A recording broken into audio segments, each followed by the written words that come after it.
शहरात भक्त बुलंदशाह यांनी नागपूर शहराची संरचना केली आणि भक्त बुलंदशाहने नागपूर शहर बसवला। हे भक्त बुलंदशाह राजे होते, त्यांची एक पारिवारिक शमशानभूमी आहे।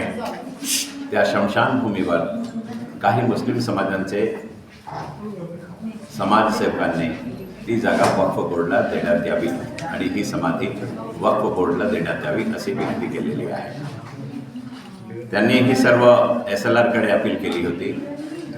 2024मध्ये त्यांची अपील रिजेक्ट झाली आणि अपील रिजेक्ट झाल्यानंतर पुन्हा त्यांनी एक नवीन अपील सादर केलेली आहे।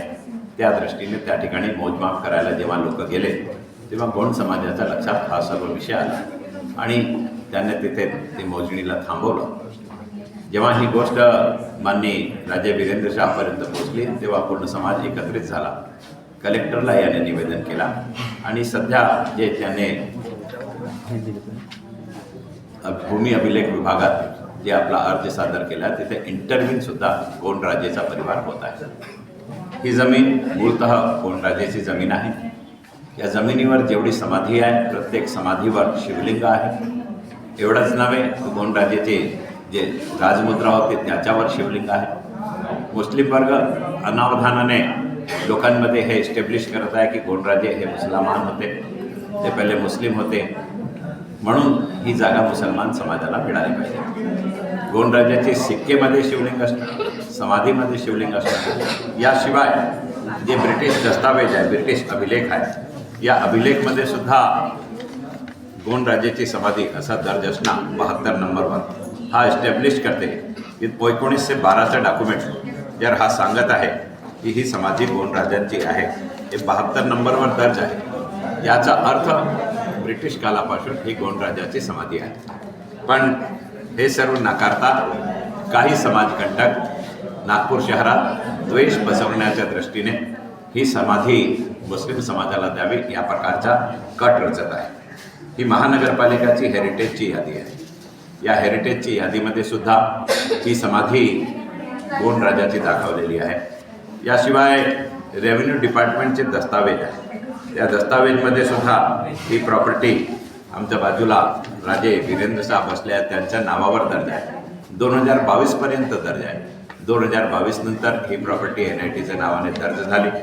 हे प्रकरण भूमी अभिलेखला आहे की ही प्रॉपर्टी पुन्हा राजे वीरेंद्र शाहच्या नावाने दर्ज करण्यात आली।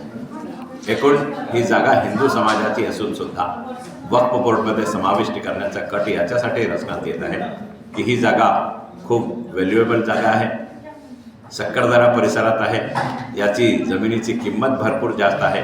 हा किमती जागेवर वक्फ बोर्डचा कब्जा करण्याच्या दृष्टीने हे षडयंत्र रचण्यात येत आहे। जर ही शमशानभूमी मुस्लिम समाजाची राहिली असती तर तिथे सभ्य बराचसे कार्यक्रम झाले असते, पण इथे फक्त शिवरात्रीच्या दिवशी गोंड समाज जाऊन आपलं भगवान शंकराचं पूजन करतो।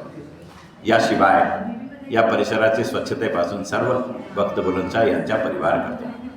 या आता दफन कशाला हिंदूला केला हा प्रश्न ते उभा करत आहे। तो गोंड समाजामध्ये दहनची हे परंपरा नाही, दफनची परंपरा आहे, म्हणून त्या परिवाराचे सगळ्यांना दफन करण्यात आलेलं आहे। नुकताच 2 वर्षपूर्वी राजेसाहेबांचे आईच्या निधन झाला होता, तेव्हा कलेक्टरची परमिशन घेऊन, कारण शहराच्या आतमध्ये जर दफन करायचे आहे तो कलेक्टरची परमिशन लागते, म्हणून कलेक्टरची परमिशन घेऊन त्या राजघाटमध्ये रीतसर त्यांना दफन करण्यात आलेला आहे। ही सर्व गोष्ट एस्टॅब्लिश करते की हे सर्व हिंदू समाजाचा कब्रस्तान आहे, हिंदू समाजाची दफनभूमी आहे आणि शासनामध्येही 3 एकर जागा या नावाने तिथे आरक्षित आहे। या दृष्टीने मुस्लिम समाजाने जे प्रयत्न केलेले आहे ते निरस्त करून त्यांची याचिका, ती जागा जशी आहे तशी गोंड समाजाची असायला पाहिजे याच्यासाठी इंटरव्ह्यू राजेसाहेब होत आहे। आपल्या माध्यमातून आम्ही जनतेसमोर सच्चाई आली पाहिजे, म्हणून गोंड राजा मुसलमान नव्हते, गोंड राजा हिंदू होते। समाधीवर शिवलिंग आहे, त्यांचे शिक्केवर शिवलिंग आहे। गोंड राजांनी शौशरमध्ये मोठा शिवलिंग भगवान शंकराचं देऊळ बांधलेलं आहे, कारण देवगड त्यांची राजधानी होती। हे सर्व नवीन पिढीमध्ये एस्टॅब्लिश झाला पाहिजे, कारण आमच्याकडे इतिहासमध्ये कुठेही हे शिकवण्यात येत नाही। म्हणून नवीन पिढी दिग्भ्रमित व्हायला नाही पाहिजे म्हणून ही प्रेसच्या माध्यमातून आम्ही सर्व आपल्यासमोर आणलेलं आहे. वक्फ बोर्डचा बोर्ड लागतपर्यंत आतापर्यंत हे वंशज का शांत राहिले आणि सौंदर्यीकरणचा जो आराखडा आहे तो अजूनही तो रखडला गेलेला आहे आणि ते लवकर होण्याच्या मार्गावर होतं, पण ते अजूनही फार उशीर होत चाललेलं आहे. 2012ला वक्फ बोर्डचा बोर्ड लागला होता, तेव्हा महानगरपालिकेने ते काढून फेकला होता आणि तेव्हा सौंदर्यीकरणासाठी आम्ही निधी ठेवली होती. सौंदर्यीकरणासाठी ज्या हेरिटेजची जागेवर काही काम करायचं आहे तर हेरिटेजची अनुमती लागते, त्याला वेळ लागला. आता NITच्या माध्यमातून टेंडर झालेले आहे, डिझाईन फायनल झाला आहे, कार्यादेश झाले आहे, भूमिपूजन होऊन तो काम सुरू आहे. आपण आंदोलनाचा सुद्धा इशारा दिलेला आहे, CMला आपण यांना निवेदन सुद्धा दिलेलं आहे. हे किती दिवसात होणार आहे?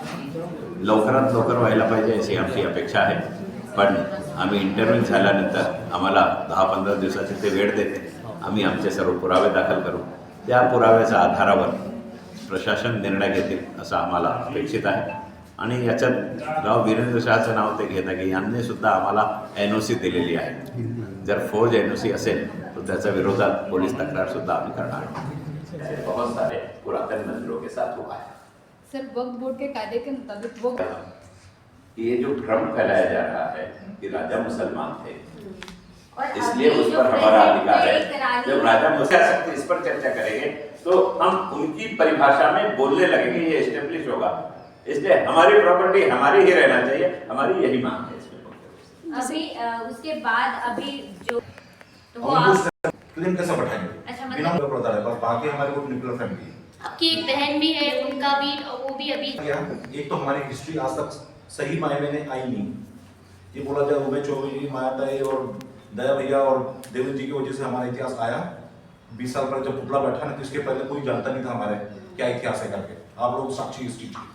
सर नागपुर का माहौल ऐसी हमारे जगह पे दखलंदाजी करेंगे, कौन बर्दाश्त करेगा? आपके घर में कोई करेगा? आप करेंगे.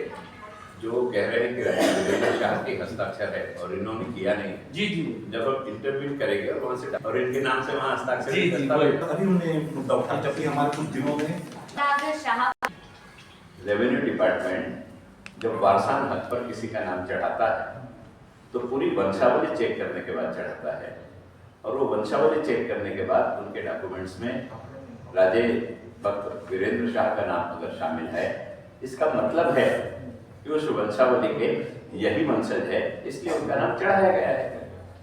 बगैर डॉक्यूमेंटेशन के वंश का नाम चढ़ता है क्या? बिल्कुल भी नहीं चढ़ता. इसी से एस्टेब्लिश होता है कि उस वंश के असली वारसदार यह है, इसलिए इनका नाम वहां पर चढ़ा हुआ है. और मैं बता रहा हूं ना कि समाधि पर शिवलिंग बना होना ये क्या प्रतीक है? उनके मुद्रा के चलन में शिवलिंग होना ये किस बात का प्रतीक है? जैसे कि 3 एकड़ का जो हिस्सा आपने बताया और 1.5 एकड़ में अतिक्रमण किया गया, 1.5 एकड़ का हिस्सा बाकी है. जो अतिक्रमण किया गया क्या उसका हटाया जाएगा और वो हटाकर इनकी जगह इन्हीं को वापस दी जाएगी? हम जो 1.5 एकड़ जमीन बची हुई है अभी हम केवल उस पर चर्चा करेंगे. जो बचा हुआ 1.5 एकड़ है वो कब्रिस्तान को मिलना चाहिए, एक दूसरा पार्ट है. लेकिन अभी जो शहर का वातावरण दूषित करने का प्रयास चालू है वो शहर में नहीं होना चाहिए. ये शांति प्रिय. सर आप कह रहे हैं कि आपने दावा किया है भाई साहब, और जब वो दस्तावेज दिए गए प्रमाणित हुआ कि वो मुस्लिम नहीं थे इसलिए पुतला बैठा.